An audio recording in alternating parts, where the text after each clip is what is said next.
बिस्मिल्लाहिर्रहमानिर्रहीम। अस्सलामु अलैकुम माय डियर स्टूडेंट्स। रब्बि ज़िदनी इल्मा। प्यारे आका सल्लल्लाहु अलैहि वसल्लम की दुआ के साथ लेक्चर का आगाज़ कर चुके हैं हम लोग, और कल आप लोगों से ये वादा हुआ था कि हम फाइलम एंड मेटा को कंप्लीट करेंगे, और हम बात को वहीं से शुरू करते हैं जहाँ से बात को छोड़ा था, that is reproduction in echinoderms. Just for reinforcement, What was the meaning of echinoderm? I think अगर आप में से कुछ लोगों को याद हो तो एकाइनो का मतलब था स्पाइन्स और कांटे, और डर्म का मतलब था skin.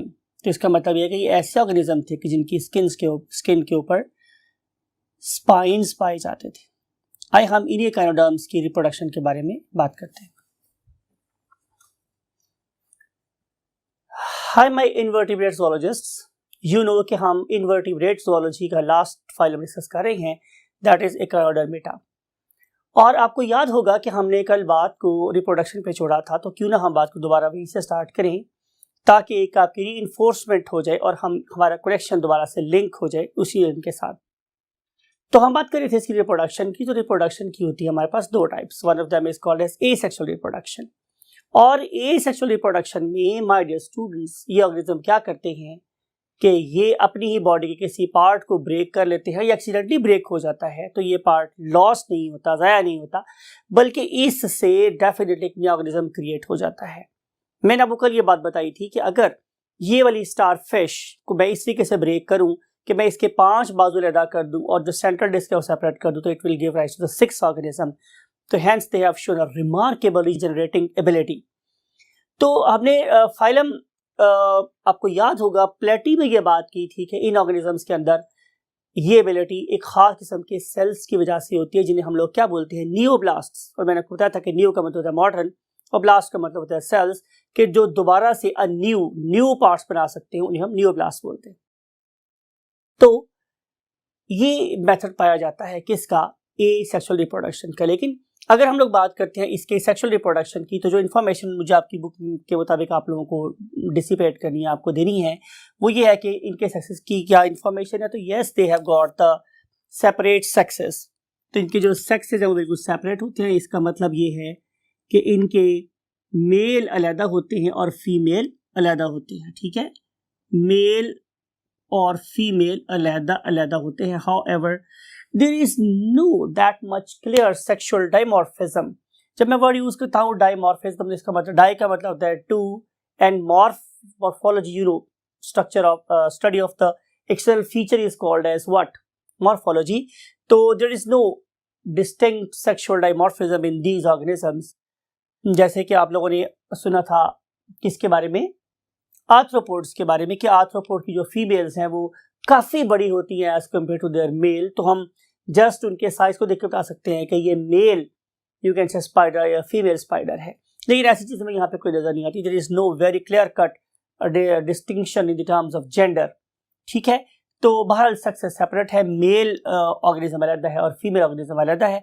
You know very well कि जब हम मेल की बात करूँगा तो जाहिर है उनके जो टेस्टिस होंगे, और जब मैं फीमेल की बात करूँगा तो मैं क्या होगी, ovaries, and they will give rise to definitely sperms and egg. लेकिन इंपॉर्टेंट बात यह है हमारे स्टूडेंट्स के इन ऑर्गेनिजम्स में जो फर्टिलाइजेशन है इट इज ऑलवेज एक्सटर्नल। तो यहाँ पे एक्सटर्नल फर्टिलाइजेशन होती है, मीन्स के ऑर्गेनिज्म अपनी स्पर्म्स को भी और अपनी एग्स को भी क्या करेंगे, पानी में रिलीज कर देंगे, जहां वो carry out external fertilization and they will give rise to the zygote.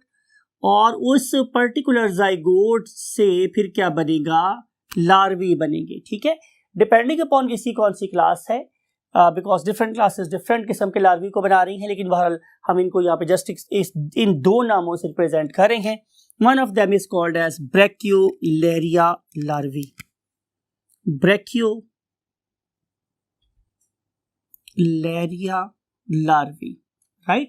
Look at its image. That's why you can say larvae is called as a brachyuleria, and now compare it with Bipinnaria larvae. Bipinnaria larvae. तो ये दो किस्म के larvae होती हैं। अगर इनको देखा जाए तो both are basically showing or displaying what? Bilateral symmetry, ठीक है। तो इस किस्म के कॉम्प्लेक्स किस्म के लार्वी को हम लोग क्या बोलेंगे कि ये एक एकाइनोडर्म का लार्वी है। और अगर आप इसके फीचर्स की बात करें तो इसके फीचर्स हैं कौन कौन से, जैसे मैंने अभी डिस्कस किया था। नंबर 1 इज के they are bilateral in symmetry, इनकी जो सिमेट्री है वो हमेशा बाइलेटरल होती है। And they are much more complex as compare to you can say the other organisms of the same group.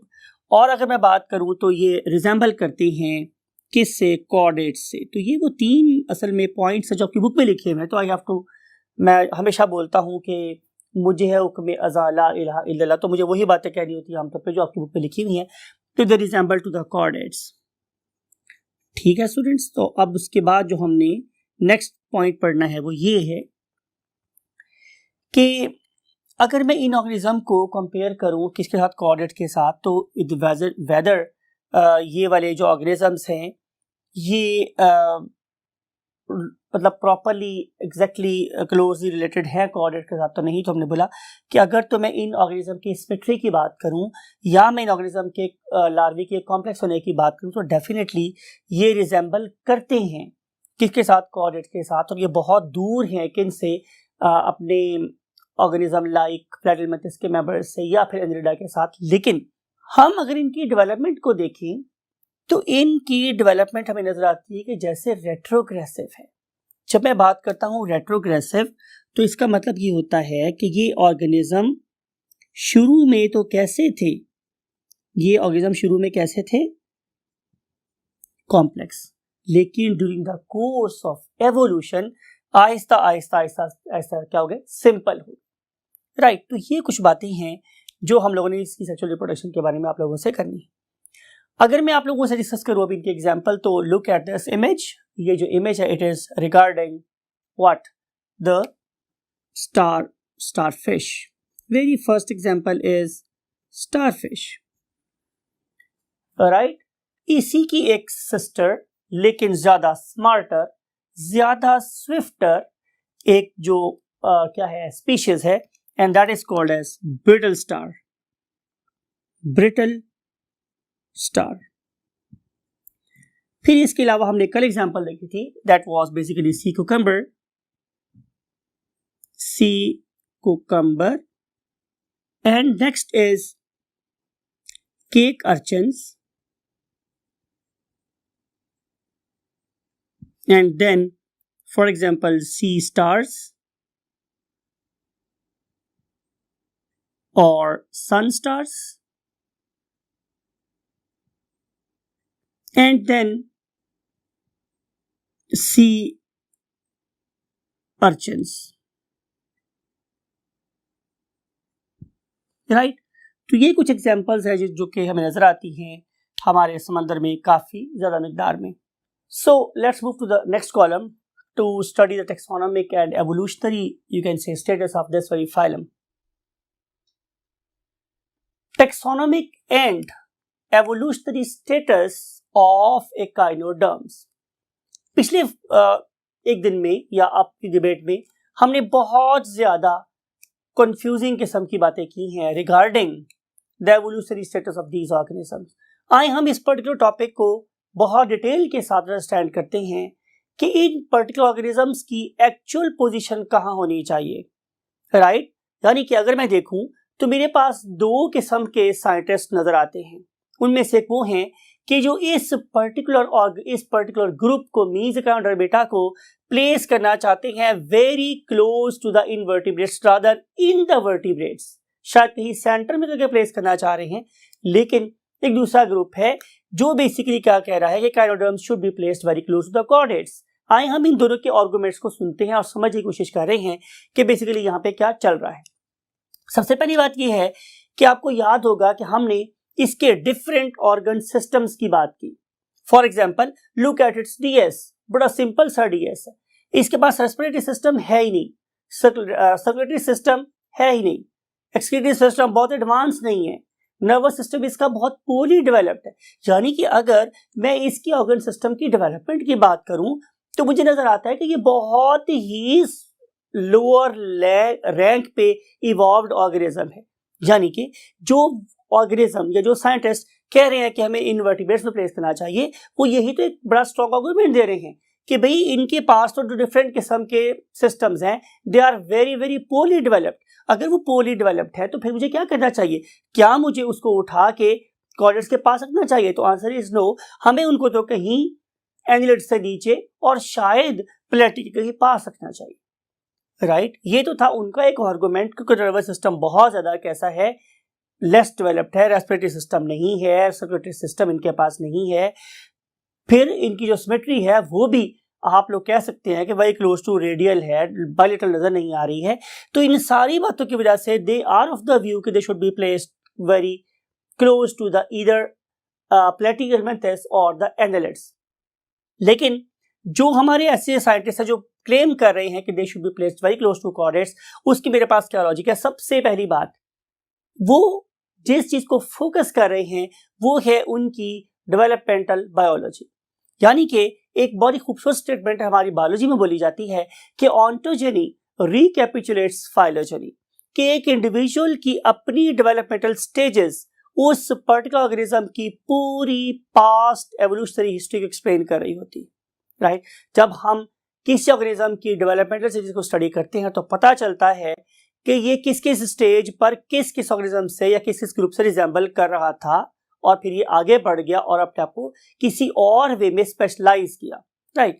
तो जब हम स्टडी करते हैं एम्ब्रियोलॉजी, जब हम स्टडी करते हैं डेवलपमेंटल बायोलॉजी, तो मुझे पता चलता है कि ये वाले ऑर्गेनिज्म जिन्हें हम एकानोडर्म्स बोल रहे हैं, they are showing a very different type of cleavage that is called as radial cleavage, ठीक है?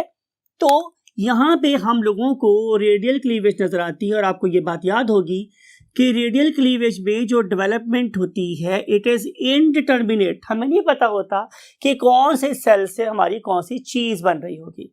तो इस वजह से इस पर्टिकुलर ग्रुप में एकानोडर्म को प्लेस करने वाले क्या कहते हैं कि they should be placed very close to the chordates और हेमिकॉर्डेट्स। फिर दूसरा एविडेंस क्या देते हैं वो लोग?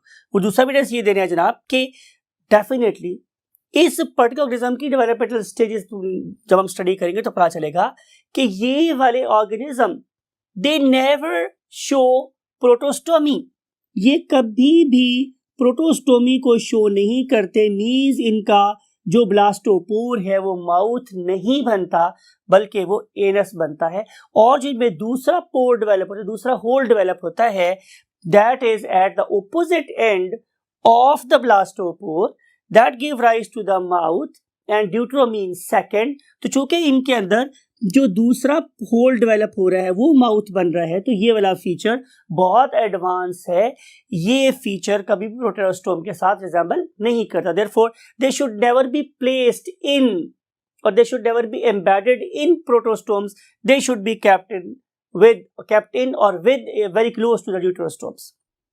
Then अगर मैं पर्टिकुलर बात करता हूं इसकी सिलोम की, तो इसकी सिलोम कैसी है? True coelom, right? तो जब मेरे पास डेवलपमेंटल स्टेज में ट्रू सिलोम नजर आती है तो how I can place these organism in acoelomates और इन विसिनिटी ऑफ व्हाट? सूडोसिलोमेट्स। ना तो ये एसिलोमेट है ना ये सूडोसिलोमेट है, बल्कि ये तो ट्रू सिलोमेट्स है।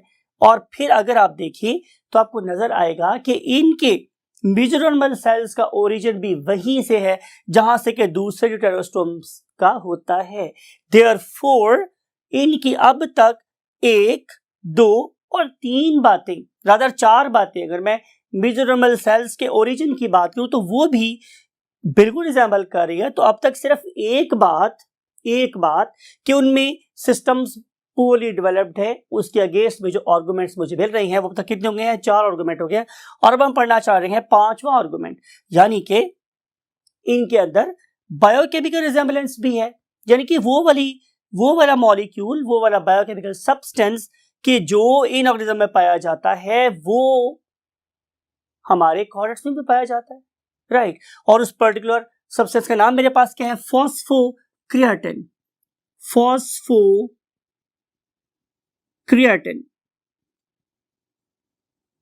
राइट? तो ये जो मेरे पास कंपाउंड है phosphocreatine, it is common in chordates और हेमिकॉर्डेट्स एंड इन द एकेनोडर्म्स। इस वजह से भी हम एक दूसरे के पास रखना चाहते हैं। प्लस एक बात आपको जो और बतानी है, that is very very important, जिसको हमने कल भी डिस्कस किया था, सिर्फ हम उसको रीइंफोर्स कर रहे हैं। वो बात मेरे पास क्या है कि what is the type of skeleton. अगर आप इन ऑर्गेनिज्म को देखो तो मैंने कल आपको बताया था कि इन ऑर्गेनिज्म में जो स्केलेटन है उसका ओरिजिन मीजोडर्म है, लेकिन जहां इनवर्टिब्रेट्स का ग्रुप इसे प्लेस करना चाहता है तो वहां पे आपको किसी भी किस्म का स्केलेटन एक्टोडर्मल इन ओरिजिन नजर आता है। तो आपको पता है कि अगर स्केलेटन एक्टोडर्म से बना हुआ तो हम उसे क्या बोलते हैं, हम उसे बोलते हैं एक्सोस्केलेटन। लेकिन अगर स्केलेटन मीजोडर्म से डेवलप हो तो हम उसे क्या बोलते हैं, एंडोस्केलेटन। तो आप लोगों को एंडोस्केलेटन दो ही जगह नजर आता है, या तो आपको नजर आएगा एक्टोडर्म में या नजर आएगा डिफरेंट टाइप से कॉर्डेट्स में। तो इसलिए हाथ से भी हमें इनको कहां प्लेस करना चाहिए, हमें इनको प्लेस करना चाहिए very close to the chordates, right. अब इन सारी की सारी चीजों के पीछे जो काउंटर आर्गुमेंट्स है वो आपको मैंने लिख दिए। इनका आर्गुमेंट क्या था, इनका आर्गुमेंट क्या था, इनका आर्गुमेंट क्या था कि उन्हें प्लेस करना चाहिए किसके close, definitely very close to either platyhelminthes और very close to what you can say nematodes और एंजेलिड्स, राइट। तो इन सारे के सारे आर्गुमेंट्स को सुनने के बाद अब टाइम है कि हम एक कंक्लूसिव रिमार्क्स दें। वो कंक्लूसिव रिमार्क्स मेरे पास क्या हैं, मान लेते हैं कि इन ऑर्गेनिजम्स के सारे ऑर्गन सिस्टम कैसे है, पोरली डेवलप्ड है। मान लेते हैं फॉर द टाइम बीइंग कि उन्हें प्लेटी और नीमाटोड से अंदर प्लेस कर देना चाहिए। लेकिन जब मैं इसकी डेवलपमेंटल स्टेजेस को देखता हूं तो मुझे इनके सारे के सारे फीचर किससे नजर आते हैं, कॉर्डेट्स के पास नजर आते हैं। तो फिर मैं इसकी बात मानूं या इनकी बात मानूं? तो बात यह है कि जब मैं इन दोनों को कंपेयर करता हूं तो मुझे एक और सोच अपने माइंड में प्रिवेल करती हुई नजर आती है। वो ये है कि ऐसा भी तो हो सकता है कि जैसे इन लोगों ने, बात को गौर से देखा, कि जैसे इन ऑर्गेनिज्म ने अपनी बायलैटरल सिमेट्री को during the course of development lose कर दिया था सेकेंडरीली, तो ऐसा भी तो हो सकता है कि इन ऑर्गेनिज्म ने अपने सारे के सारे फीचर्स को, यानी कि अपने रेस्पिरेटरी सिस्टम को, अपने सर्कुलेटरी सिस्टम को किसी बेटर सिस्टम से रिप्लेस कर लिया हो या उन्हें डेलिबरेटली लूज कर दिया हो, राइट। तो यही हम यहाँ पे कहना चाह रहे हैं कि बिल्कुल ऐसा ही हुआ है कि ये ऑर्गेनिज्म इन 5 और 6 फीचर की बुनियाद पे they lie very close to chordates and due to only one feature that may be due to retrogressive development we should make a stamp। और वो स्टैम्प मेरे पास क्या है कि ये वाले organism definitely lie very close to the chordates and very away from the members of platyhelminthes and nematodes। Plus अगर मैं थोड़ी सी बात और ऐड करना चाहूँ आपकी बुक के अलावा तो वो ये है कि आज हमारे पास एक और टेक्निक भी प्रेजेंट है, that is called as DNA fingerprinting. या हम लोग क्या कर सकते हैं कि हम लोग उनके डिफरेंट टाइप्स के आरएनएस को आपस में कंपेयर कर सकते हैं। यह भी हो सकता है कि हम उनकी जो पाई जाने वाली प्रोटीन्स है उनको भी हम स्टडी कर सकते हैं। तो इस पर्टिकुलर मॉडर्न टेक्नोलॉजी को यूज करने के बाद भी मुझे पता चलता है कि echinoderms they have more related DNA to the chordates as compare to the platy और नीमाटोड्स। तो ये थी हमारे पास इनकी एफिनिटी, ये थी इनकी taxonomic position, and that's why कि we are loving to place these particular chordates very close to the chordates, ठीक है। That's why we love to place these echinoderms very close to the chordates, right। और इसी conclusive remarks के साथ हम चाहेंगे आप लोगों से इजाजत, और आप लोगों से मुलाकात होगी इंशाल्लाह chordates के साथ। till that very time again जैसे हमेशा बोलता हूँ कि अपने वालिदैन के लिए हमारे लिए ज़रूर दुआ कीजिएगा और अपना बहुत ख्याल रखिएगा, और अपनी नॉलेजेस को, अपनी आइडियाज़ को लोगों के साथ शेयर करें। मुमकिन है कि किसी का कॉन्सेप्ट आप लोगों से और बेहतर हो और वो आप लोगों से शेयर करे तो आपका कॉन्सेप्ट भी इम्प्रूव हो जाए। इल्म एक ऐसी शमा है जो जलने से और भड़कती है, ये कभी ख़त्म नहीं होगी, बल्कि ये और चमकेगी। तो share your ideas with this you can से दुआ कि आप अपने इस जज्बे को, इल्म फैलाने के जज्बे को दिन ब दिन क्या करते रहे, स्ट्रॉन्ग करते रहे। I want to say you, Allah Hafiz.